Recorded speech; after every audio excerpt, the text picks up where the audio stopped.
आफ्नै ताल आफ्नै सुर फेरि आयो लन्ठ्याङ बहादुर मनका कुरा बोल्यो गाई जात्रामा बोल्यो सुन्नेले सुन्नु होला नसुन्नेले दुईटी कान थुन्नु होला परदेशी जिन्दगी यस्तै छ हजुर दिनमा घन ठोक्ने ढुङ्गा बोक्ने परदेशी जिन्दगी फुक्क तिरीमा टोक्ने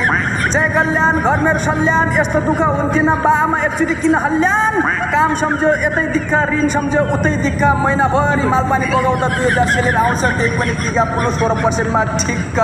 ठुलो देश जान भाग्यले दिएन खाडी आउन मनै थिएन जिन्दगीमा जे गर्दा नि केही लोक्थेन काम गरेन साउको किचकिच पैसा पठाएन परिवारको किचकिच अब त परदेशी अगाइसक्यो मालपानी बगाइसक्यो बुढेसकालले छोइसक्यो 40 कटिकीले दाई भन्न थाले चुप्प भन्दा नाइ भन्न थाले दुख्छ चित्त दुखेर के गर्नु अब त खुल्लित के गर्ने साथी मलेसियामा काम छ खातामा नाम छ पैसो मर्दैन हातो पर्दैन